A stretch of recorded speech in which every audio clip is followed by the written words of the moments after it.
ಸಾರ್ವಜನಿಕರಲ್ಲೂ ಕೂಡ ಈ ವಿಷಯದ ಬಗ್ಗೆ ಆತಂಕ ಕೂಡ ಸೃಷ್ಟಿಯಾಗಿರುವಂಥದ್ದು. ಏನು ಚೈನಾದಲ್ಲಿ ಅದರ ಒಂದು ಔಟ್ಬ್ರೇಕ್ ಆಗಿದೆ ಅಂತ ಒಂದು ಮಾಹಿತಿ ಏನು ಎಲ್ಲ ಕಡೆ ಇದೆ, ಅದೊಂದು ಕಡೆ. ಎರಡನೇದು, ಈ ಒಂದು HMPV ವೈರಸ್ಸು ಇಬ್ಬರಲ್ಲಿ, ಕರ್ನಾಟಕದಲ್ಲಿ ಬೆಂಗಳೂರಿನಲ್ಲಿ ಬ್ಯಾಪ್ಟಿಸ್ಟ್ ಆಸ್ಪತ್ರೆಯಲ್ಲಿ ಇಬ್ಬರಲ್ಲಿ ಅದು ಪತ್ತೆಯಾಗಿರುವಂಥದ್ದು. ಅದು ಸ್ವಲ್ಪ ಸಾರ್ವಜನಿಕರಲ್ಲಿ ಸ್ವಲ್ಪ ಗಾಬರಿ ಕೂಡ ಆಗಿರುವಂಥದ್ದು, ಭಯ ಕೂಡ ಕೆಲವು ಕಡೆ ಆಗಿರ್ತಕ್ಕಂಥದ್ದು ಇವಾಗ ಕಾಣ್ತಾ ಇದೆ. ಒಂದು ಸ್ಪಷ್ಟವಾಗಿ ಹೇಳುವಂಥದ್ದು ಏನಂತ ಹೇಳಿದ್ರೆ, ಕೆಲವು ಕಡೆ ವರದಿಗಳಲ್ಲಿ HMPV ವೈರಸ್ಸು ಪ್ರಥಮ ಒಂದು ಕೇಸ್ ಪತ್ತೆ ಹಚ್ಚಿದೆ ಭಾರತದಲ್ಲಿ ಅಂತ ಎಲ್ಲ ಕಡೆ ವರದಿ ಆಯಿತು. ಇದು ಈ ವರದಿ ಅದು ಸರಿ ಇಲ್ಲ. ಯಾಕೆಂತ ಹೇಳಿದ್ರೆ HMPV ಅದು ನಮ್ಮ ದೇಶದಲ್ಲಿ ಸಹಜವಾಗಿ ಇರುವಂಥದ್ದೇ. ಅನೇಕ ಬೇರೆ ಬೇರೆ ಏನು ಈ ಉಸಿರಾಟಕ್ಕೆ ಸಂಬಂಧಪಟ್ಟಿರ್ತಕ್ಕಂಥ ಕಾಯಿಲೆಗಳು ಅಂತ ಏನು ಹೇಳ್ತೀವಿ, ಅಂದರೆ ಈ ILI ಅಂದರೆ ಇನ್ಫ್ಲೂಯೆನ್ಸಾ ಲೈಕ್ ಇಲ್ನೆಸಸ್ ಅಂತ. ILI ಇನ್ಫ್ಲೂಯೆನ್ಸಾ ಲೈಕ್ ಇಲ್ನೆಸಸ್ ಅಂತ ಹೇಳಿದಾಗ ಅದು ನಮ್ಮ ಉಸಿರಾಟಕ್ಕೆ ತೊಂದರೆ ಆಗುವಂಥದ್ದು, ಶ್ವಾಸಕೋಶಕ್ಕೆ ಸ್ವಲ್ಪ ಸಮಸ್ಯೆ ಆಗುವಂಥದ್ದು, ಸ್ವಲ್ಪ ಕಫ ಮತ್ತು ಕೆಮ್ಮು, ನೆಗಡಿ, ಈ ರೀತಿಯಾದಂಥ ಸಿಂಪ್ಟಮ್ಸ್ ಇರುವಂಥದ್ದು ಬರುವಂಥದ್ದಕ್ಕೆ ಈ ರೆಸ್ಪಿರೇಟರಿ ಇನ್ಫೆಕ್ಷನ್ಸ್ ಅಂತ ಹೇಳ್ತೀವಿ. ಅದರಲ್ಲಿ ಬೇರೆ ಬೇರೆ ಥರ ವೈರಸಸ್ಸಿಂದ ಬರ್ತದೆ. ಅದರಲ್ಲಿ ಈ HMPV ಕೂಡ ಒಂದು. ಸೊ ಅದು ಏನು ಹೊಸದೇನಲ್ಲ. ಒಂದು ಸ್ಪಷ್ಟವಾಗಿ ಹೇಳುವಂಥದ್ದು, ಇದೇನು ಹೊಸ ವೈರಸ್ ನಮ್ಮ ದೇಶದಲ್ಲಿ ಬಂದಿಲ್ಲ, ಮೊದಲಿಂದನೂ ಕೂಡ ಇದೆ. ಮತ್ತು ಇದರಲ್ಲಿ ಯಾವುದೇ ರೀತಿಯ ಒಂದು ಅವರ ಒಂದು ಏನು ಇದು ಹಾನಿಕಾರವಾದಂಥ ವೈರಸ್ ಅಂತ ಹೇಳೋಕ್ಕಾಗೋದಿಲ್ಲ. ಅಥವಾ ಇದರಿಂದ ಒಂದು ಮರಣಾಂತಿಕ ವೈರಸ್ ಅಂತಲೂ ಕೂಡ ಹೇಳೋಕ್ಕಾಗೋದಿಲ್ಲ. ಇದೆಲ್ಲ ಭಾಳ ವರ್ಷಗಳಿಂದ ನಮ್ಮ ದೇಶದಲ್ಲಿ, ವಿಶ್ವದಲ್ಲಿ ಎಲ್ಲ ಕಡೆ ಇದೆ. ಪ್ರಥಮವಾಗಿ ಪತ್ತೆ ಹಚ್ಚಿದ್ದು 2001ನೇ ಇಸ್ವಿಯಲ್ಲಿ ನೆದರ್ಲೆಂಡ್ಸಲ್ಲಿ ಎಲ್ಲೋ ಒಂದು ಕಡೆ ಅದನ್ನು ಪ್ರಥಮವಾಗಿ ಪತ್ತೆ ಹಚ್ಚಿದ್ರು. ಅದಕ್ಕೆ ಮುಂಚೆಯಿಂದನೂ ಕೂಡ ಇತ್ತು, ಬಟ್ ಗೊತ್ತಾಗಿದೆ ಅವಾಗ. ಅದರಿಂದ ಇದು ಸಹಜವಾಗಿರುವಂಥದ್ದೇ. ಮತ್ತು ಏನು ಕೇಂದ್ರ ಸರ್ಕಾರ ಮತ್ತು ICMR ಅವರು ಮತ್ತು ಏನು ಅವರೆಲ್ಲ ಇದನ್ನು ಸರ್ವೇಲೆನ್ಸ್ ಮಾಡ್ತಾ ಇರ್ತಾರೆ, ಇಂಥ ಒಂದು ILI ಕೇಸಸ್ಸಲ್ಲಿ ಬಂದಾಗ ಅದರಲ್ಲಿ 1% ಜನರಿಗೆ ಈ HMPV ಬರುವಂಥದ್ದು ಕಾಣ್ತದೆ ಅಂತ ಹಿಂದೆಯಿಂದ ಇರುವಂಥ ಡೇಟಾ. ಏನು ಹಿಂದೆ ಎಲ್ಲ ಪ್ರತಿ ವರ್ಷ ಸರ್ವೇಲೆನ್ಸ್ ಮಾಡ್ತಾರೆ, ಬೇರೆ ಬೇರೆ ಕಾರಣಗಳಿಂದ ಯಾರಿಗೆ ಇಂಥ ಈ ವೈರಸ್ ಇನ್ಫೆಕ್ಟೆಡ್ ಇಲ್ನೆಸಸ್ ಬಂದಾಗ ಸುಮಾರು 1% ಇದರಿಂದ HMPV ಅಂತ ಬರ್ತದೆ. ಇನ್ನು ಬೇರೆ ಬೇರೆ ಟೆಸ್ಟ್ ಪ್ರಕಾರ ಬೇರೆ ಬೇರೆ ವೈರಸಸ್ ಇಂದ ಕೂಡ ಬರ್ತದೆ. ಸೊ ಅದು ಒಂದು. ಆದ್ದರಿಂದ ಇದರಿಂದ ಒಂದು ಫೆಟಾಲಿಟೀಸ್ ಏನು ಭಾಳ ಕಮ್ಮಿ. ಅದು ಬೇರೆ ಸಮಸ್ಯೆಗಳು ಕೂಡ ಸೇರಿಕೊಂಡು ಅದರಿಂದ ಫೆಟಾಲಿಟೀಸ್ ಆಗಿದೆ ಹೊರತು ಇದರಿಂದನೇ ಏನಾಗುತ್ತೆ ಅಂತ ಏನೆಲ್ಲ ಅದು ಬರ್ತದೆ, ನಮ್ಮ ಒಂದು ದೇಹದಲ್ಲಿ ಇರ್ತದೆ. ಮತ್ತು ಸಹಜವಾಗಿ ಅದು ಬಂದು ನಂತರ ಗುಣಮುಖರಾಗ್ತಾರೆ. ಈಗ ಬ್ಯಾಪ್ಟಿಸ್ಟ್ ಆಸ್ಪತ್ರೆಯಲ್ಲೂ ಕೂಡ ಇಬ್ಬರು ಮಕ್ಕಳು, ಒಂದು 3 ತಿಂಗಳು, ಒಂದು 8 ತಿಂಗಳು ಮಕ್ಕಳಿಗೆ ಬಂದಿರುವಂಥದ್ದು. ಅವರು ಕೂಡ ಒಂದು ಮಗು ಬಂದು ಡಿಸ್ಚಾರ್ಜ್ ಕೂಡ ಡಿಸೆಂಬರ್ ತಿಂಗಳಲ್ಲಿ ಆಗಿತ್ತು. ಆಮೇಲೆ ಇನ್ನೊಂದು ಮಗು 8 ತಿಂಗಳ ಮಗು ಬಹುಶಃ ಅದು ಇವತ್ತು ನಾಳೆನೇ ಡಿಸ್ಚಾರ್ಜ್ ಆಗ್ಬೋದು. ಎಲ್ಲ ನಾರ್ಮಲ್ ಆಗಿದ್ದಾರೆ.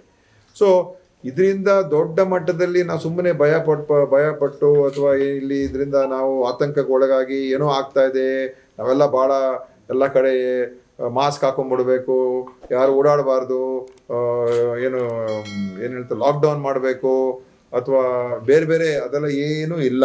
ದಯವಿಟ್ಟು ಸದ್ಯಕ್ಕಂತೂ ಅದು ಆ ಥರ ಯಾವುದು ಕೂಡ ಇಲ್ಲ. ಕೇಂದ್ರ ಸರ್ಕಾರ ಕೂಡ ನಮ್ಮ ಜೊತೆಯಲ್ಲಿ ಟಚ್ಚಲ್ಲಿದ್ದಾರೆ, ICMR ಅವರು ಕೂಡ ಟಚ್ಚಲ್ಲಿ. ಇವಾಗ ಮತ್ತೊಮ್ಮೆ ಸಾಯಂಕಾಲ ಮೈಕ್ರೋಬಯಾಲಜಿಸ್ಟು ಅವರೆಲ್ಲ ಸೇರಿ ಮೀಟಿಂಗ್ ಮಾಡ್ತಾ ಇದ್ದಾರೆ. ಅಂದರೆ ಎಚ್ಚರಿಕೆ ನಾವು ಇರಬೇಕು ಅಂತ ಹೊರತು ಎಲ್ಲೂ ಕೂಡ ಭಯದಿಂದ, ದಯವಿಟ್ಟು ಮಾಧ್ಯಮದಲ್ಲೂ ಕೂಡ ಅದನ್ನು ಹೆಚ್ಚು ಯಾರಿಗಾದ್ರೂ ಸಿಂಪ್ಟಮ್ಸ್ ಇದ್ದರೆ ನೀವು ಹುಷಾರಾಗಿರಿ. ಮತ್ತು ನಿಮ್ಮ ಕೈಗಳನ್ನೆಲ್ಲ ಸ್ವಚ್ಛವಾಗಿ ಇಟ್ಕೊಳ್ಳಿ, ಅವಾಗ ವಾಶ್ ಮಾಡ್ಕೊಳ್ತಾ ಇರಿ. ಮತ್ತು ಜಾಸ್ತಿ ಕ್ರೌಡೆಡ್ ಪ್ಲೇಸಲ್ಲಿ ಹೋಗಬಾರ್ದು ಅಂತ ಇವೆಲ್ಲ ಸಹಜವಾದಂಥ ಡೂಸ್ ಆ್ಯಂಡ್ ಡೋಂಟ್ಸ್ ಇರ್ತದೆ. ಬಟ್ ಪಬ್ಲಿಕ್ ದಯವಿಟ್ಟು ಯಾರು ಆತಂಕಕ್ಕೊಳಗಾಗಬೇಡಿ, ಆರಾಮಾಗಿರಿ, ನಿಮ್ಮ ಕೆಲಸ ಮಾಡ್ಕೊಂಡಿರಿ. ಈ HMPV ಏನು ಡಿಟೆಕ್ಟ್ ಆಗಿದೆ, ಇದು ಹಳೆಯ ವೈರಸ್ಸು, ನಮ್ಮ ದೇಶದಲ್ಲಿ ಇರುವಂಥ ವೈರಸ್ಸು. ಮತ್ತು ಇದರಿಂದ ಯಾವುದೇ ರೀತಿಯ ನಮ್ಮ ಒಂದು ಇದಕ್ಕೆ ಜೀವಕ್ಕೆ ಅಪಾಯ ಇದೆ ಅಂತ ಹೇಳುವಂಥ ವೈರಸ್ ಅಲ್ಲ. ಈಗಿರುವಂಥ ನಮ್ಮ ಸ್ಟ್ರೇನು ಚೈನಾದೇನಿದೆ ಅದ್ರ ಬಗ್ಗೆ ಇನ್ನು ಕೇಂದ್ರ ಸರ್ಕಾರ ನೋಡ್ತಾ ಇದ್ದಾರೆ. ನಮ್ಮಲ್ಲಿ ಇನ್ನೂ ನಮ್ಮ ದೇಶದಲ್ಲಿ ಯಾವುದೇ ರೀತಿಯ ಅದರ ಬಗ್ಗೆ ಇನ್ನೂ ಏನು ಬಂದಿದೆ ಅಂತ ಹೇಳೋಕ್ಕಾಗೋದಿಲ್ಲ. ಮತ್ತು ಚೈನಾದಲ್ಲೂ ಕೂಡ ಅದ್ರ ಬಗ್ಗೆ ಏನಾಗ್ತದೆ ಕೂಡ ಅದು ಮಾಹಿತಿ ಇರುತ್ತೆ, ಅವರು ತರಿಸ್ಕೊಂಡು ಅವ್ರು ಹೇಳ್ತಾರೆ. ಮ್ಯೂಟೇಟ್ ಅಂತ ಹೇಳಿದ್ರೆ ನೋಡಿ, ಮ್ಯೂಟೇಟ್ ಆಗುವಂಥದ್ದು ಅದು ನೀವು ಹೇಳ್ತಾ ಇರೋ ಚೈನಾದಲ್ಲಿ ಏನಾದರೂ ಮ್ಯೂಟೇಟ್ ಆಗಿದ್ದು ನನಗೆ ಗೊತ್ತಿಲ್ಲ. ನಮ್ಮಲ್ಲಿರುವಂಥ ವೈರಸ್ ಏನಿದೆ ಇದನ್ನು ಏನು ನೋಡಿ, ಮ್ಯೂಟೇಟ್ ಆಗಿ ಇದು ಒಂದು ರೀತಿ ಅಪಾಯಕಾರಿಯಾದಂಥ ವೈರಸ್ ಆದರೆ ಅದು ಅವಾಗ ಏನಾಗ್ತದೆ, ನಮ್ಮ ಕೇಸಸ್ಸು ದಿಢೀರಾಗಿ ಹೆಚ್ಚಾಗ್ತಾ ಹೋಗಬೇಕು, ಅಥವಾ ದಿಢೀರಾಗಿ ಎಲ್ಲೆಲ್ಲೋ ಕಡೆ ತುಂಬ ಜನ ಇದಕ್ಕೆ ಇಂಥ ಒಂದು ಹೊಸ ಒಂದು ಕಾಯಿಲೆಗೆ ಒಳಗಾಗ್ತಾ ಇದ್ದಾರೆ, ಅವ್ರಿಗೆ ಯಾವುದೇ ರೀತಿ ಅವ್ರಿಗೆ ಗುಣಮುಖರಾಗ್ತಾ ಇಲ್ಲ, ಅವ್ರಿಗೆ ಸಮಸ್ಯೆಗಳು ಬರ್ತಾ ಇದೆ ಅಂತ ಎಲ್ಲಾದ್ರೂ ಕೂಡ ಒಂದು ವರದಿ ಬರಬೇಕು, ಒಂದು ಮಾಹಿತಿ ಬರಬೇಕು. ಎಲ್ಲೂ ನಮ್ಮ ದೇಶದಲ್ಲಿ ಎಲ್ಲೂ ಆ ಥರ ಇಲ್ಲ. ಟೆಸ್ಟ್ ನೋಡಿ, ನಿಮ್ಗೆ ನಾ ಟೆಸ್ಟ್ ಮಾಡಿದ್ರೆ ನಿಮ್ಗೆ ಏನೋ ಒಂದು ಸಿಕ್ಕೇ ಸಿಕ್ಕತ್ತೆ. ನೀವು 10-20 ಜನ ಟೆಸ್ಟ್ ಮಾಡಿ ಏನೋ ಅದು ಮುಖ್ಯ ಅಲ್ಲ. ನಾವು ಡೇಟಾ ನೋಡಬೇಕು, ಮಾಹಿತಿ ನೋಡಬೇಕು. ಈಗ ನಾರ್ಮಲ್ ಆಗಿ ಏನು ಟೆಸ್ಟ್ ಮಾಡಿ, ಈಗ ಬ್ಯಾಪ್ಟಿಸ್ಟ್ ಆಸ್ಪತ್ರೆಯಲ್ಲಿ ಇದಕ್ಕೋಸ್ಕರ ಹುಡುಕಿ ಅಂತ ಅವ್ರೇನು ಟೆಸ್ಟ್ ಮಾಡಿಲ್ಲ. ನಾರ್ಮಲ್ ಪ್ರೊಸೆಸರ್ ಟೆಸ್ಟ್ ಮಾಡಿದರೆ ಅದರಲ್ಲಿ ಒಂದೊಂದ್ಸಲ ಇನ್ಫ್ಲೂಯೆನ್ಸಾ ವೈರಸ್ ಅಂತ ಬರ್ತದೆ, ಇನ್ನೊಂದು ವೈರಸ್ ಬರ್ತದೆ, ಇದು HMP ಅಂತ ಬಂದಿದೆ. 1% ಆಫ್ ದ ಟೋಟಲ್ ಟೆಸ್ಟಿಂಗ್ ಅಲ್ಲಿ ಇದು ಬರ್ತದೆ ಅಂತ ಒಂದಿರುವಂತ ಮಾಹಿತಿ. ಪುಣೆಗೆ ಅದೆಲ್ಲ ಇದೆಲ್ಲ ನಾವು ತುಂಬಾ ಮುಂದೆ ಹೋಗ್ತಾ ಇದ್ದೀವಿ. ಈಗ HMPV ಟೆಸ್ಟ್ ಮಾಡಿದಾಗ HMPV ವೈರಸ್ ಇರುವಂತ ವೈರಸ್, ಅದೇ ತರ 100 ವೈರಸಸ್ಗಳಿದೆ ಆಯ್ತಾ. ಆ ಟೆಸ್ಟಿಂಗಿಗೆ ಮತ್ತೆ ಪುಣೆಗೆ ಕಳಿಸ್ಬೇಕು ಅಂತ ಏನು ಇದರ ಅವಶ್ಯಕತೆ ನಮ್ಗೆ ಸದ್ಯಕ್ಕಂತೂ ಏನು ಇಲ್ಲ. ಮತ್ತು ಎಲ್ಲೂ ಕೂಡ ಒಂದು ದೊಡ್ಡ ಔಟ್ಬ್ರೇಕ್ ಆಗಿದೆ, ತುಂಬ ಜನ ಇವತ್ತಿನ ದಿವಸ ಹುಷಾರು ತಪ್ತಾ ಇದ್ದಾರೆ, ಭಾಳ ಕಡೆ ಅವರಿಗೆ ಏನು ಟ್ರೀಟ್ಮೆಂಟ್ ಕೊಡೋಕೆ ಆಗ್ತಾ ಇಲ್ಲ. ಇವೆಲ್ಲ ಬಂದರೂ ಕೂಡ ಸುಲಭವಾಗಿ ಗುಣಮುಖರಾಗಿ ಹೋಗ್ತಾರೆ. ಹೆಚ್ಚಾಗಿ ಚಿಕ್ಕ ಮಕ್ಕಳಿಗೆ ಮತ್ತು ಸ್ವಲ್ಪ ವಯಸ್ಸಾಗಿರೋರಿಗೆ ಬರುವಂಥದ್ದು, ಯಾರಿಗೆ ಅವ್ರಿಗೆ ಇಮ್ಯುನಿಟಿ ಶಕ್ತಿ ಕಮ್ಮಿ ಇರ್ತದೆ ಅಂಥವ್ರಿಗೆ ಇದು ಬರ್ತದೆ. ಅದಕ್ಕೆ ಮಕ್ಕಳು ಜಾಸ್ತಿ ಕಾಣಿಸ್ಕೊಳ್ಳೋದಂಥದ್ದು ಈ ವಿಶೇಷವಾಗಿ HMPV. ಸೊ ಈ ಥರ ಇರೋದ್ರಿಂದ ಸದ್ಯಕ್ಕೆ ಎಲ್ಲೂ ಕೂಡ ದೇಶದಲ್ಲಿ ಈ ಸಮಸ್ಯೆ ಇದೆ ಅಥವಾ ಏನು ಈ ಥರ ವಿಶೇಷ ಹೊಸ ಮಾಹಿತಿಗಳಿದೆ ಅಂತ ಎಲ್ಲೂ ಕೂಡ ನಾವು ಹೇಳೋಕ್ಕಾಗ್ತಾರೆ. ಅವರು ಅಷ್ಟೇ ಹೇಳಿರೋದು. ಅವರು ಕೂಡ ಹೇಳಿದ್ದಾರೆ ಇವತ್ತು ಇದು ಈ ಎಲ್ಲೂ ಕೂಡ ದೇಶದಲ್ಲಿ ಈ ಏನು ಇನ್ಫ್ಲೂಯೆನ್ಸಾ ಲಿಂಕ್ಡ್ ಇಲ್ನೆಸಸ್ ಇದೆ, ILI ಕೇಸಸ್ ಏನಿದೆ, ಎಲ್ಲೂ ಕೂಡ ದೇಶದಲ್ಲಿ ವಿಶೇಷವಾದಂಥ ರೀತಿಯಾಗಿ ಹೆಚ್ಚಾಗಿರೋದು ಕಾಣ್ತಾ ಇಲ್ಲ. There has been no unusual surge of cases in India ಅಂತ ಅವರು ಹೇಳಿರೋದು.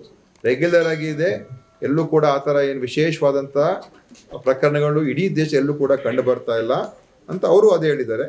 ಸೊ ಮಿಕ್ಕಿದ್ದನ್ನು ಅವರು ಎಲ್ಲ ನಾವು ಮಾನಿಟರ್ ಮಾಡ್ತಾ ಇದ್ದೀವಿ. ಟ್ರೆಂಡ್ಸ್ ವರ್ಲ್ಡ್ ವೈಡ್ ಎಲ್ಲ ಏನು ನಡೀತದೆ ಅದು ಕೂಡ ಟ್ರೆಂಡ್ಸ್ ನಾವು ಅದನ್ನು ಕೂಡ ಪರಿಶೀಲನೆ ಮಾಡ್ತಾ ಇದ್ದೀವಿ ಅಂತಲೂ ಹೇಳಿದ್ದಾರೆ. ಮತ್ತು ನಮ್ಮಲ್ಲಿ ಎಲ್ಲ ಕೂಡ ವ್ಯವಸ್ಥೆಗಳಿದೆ. ಯಾಕಂತ ಹೇಳಿದ್ರೆ ಕೋವಿಡ್ಗೆ ಇದು ಆ ಥರ ಸನ್ನಿವೇಶ ಬಂದಾಗ ಇದು ಕೋವಿಡ್ ಥರನೇ ಇರುವಂಥ ಒಂದು ಲಿಂಕ್ಡ್ ಇಲ್ನೆಸ್ ಅಂತ ಹೇಳ್ಬೋದು, ಆ ಟೈಪು.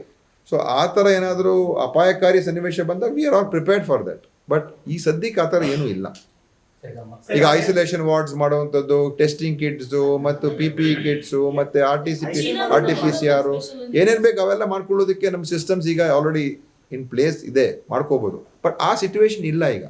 ಸೊ ದಯವಿಟ್ಟು ನಾವು ಆ ಥರದಕ್ಕೆ ನಾವು ಅದಕ್ಕೆ ಆತಂಕ ಪಡಬೇಕಾಗಿಲ್ಲ ಅಂತ ನಾನು ಹೇಳ್ತಾ ಇರೋದು.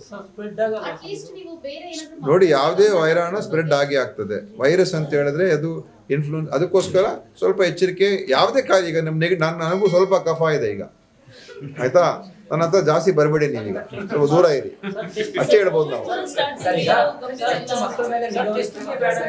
ಏನು ಇಲ್ಲ, ಏನು ಸದ್ಯಕ್ಕೆ ಸಹಜವಾದಂಥ ರೀತಿಯಾಗಿ ಇರಿ. ಮತ್ತು ಏನು ಅಂತ ಹೇಳಿದ್ರೆ ಸ್ವಲ್ಪ ನಾವು ಏನಾದರೂ ಈ ಥರ ಈ ಡೂಸ್ ಆ್ಯಂಡ್ ಡೋಂಟ್ಸ್ ಇದೆ, ನಾವು ಅದನ್ನು ರಿಲೀಸ್ ಮಾಡ್ತೀವಿ. ಸೊ ಯಾರಿಗಾದರೂ ನೀವು ನೆಗಡಿ ಇದ್ದರೆ ಸ್ವಲ್ಪ ಹುಷಾರಾಗಿರಿ. ನೀವು ಎಲ್ಲಾದರೂ ಆಚೆ ಓಡಾಡ್ತೀರಾ, ಸ್ವಲ್ಪ ಕೈಯನ್ನು ತೊಳ್ಕೊಂಡು ಹೈಜೀನಿಕ್ ಕಂಡಿದ್ರಲ್ಲಿ ನೀವು ಉಪಯೋಗ ಮಾಡಿ. ಎಲ್ಲದಕ್ಕೂ ಒಳ್ಳೇದದು, ಈ ಒಂದೇ ವೈರಸ್ಗಲ್ಲ, ಯಾವುದೇ ಬೇರೆ ಇದಕ್ಕೂ ಕೂಡ ಒಳ್ಳೇದೇ ಅದು. ಸೊ ಈ ಥರ ಹೆಚ್ಚು ನೀರು ಕುಡೀರಿ, ಒಳ್ಳೆ ಆಹಾರ ತಿನ್ನಿ, ಮತ್ತು ಜಾಸ್ತಿ ಇರುವಂಥ ಜನಸಾಂದ್ರತೆ ಇರೋ ಪ್ರದೇಶಗಳು ಹೆಚ್ಚಾಗಿ ಓಡಾಡಬೇಡಿ. ಅದು ಎಲ್ಲದಕ್ಕೂ ಕೂಡ ಅನುಕೂಲ. ಬಟ್ ಇದಕ್ಕೋಸ್ಕರ ಸ್ಪೆಷಲ್ ಆಗಿ ನಾವು ಇನ್ನೂ ಏನು ವಿಶೇಷವಾದಂಥ ಒಂದು ನಾವು ಹೀಗೇನೆ ಮಾಡಬೇಕು ಅಂತ ಹೇಳುವಂಥ ಸನ್ನಿವೇಶ ಇಲ್ಲ.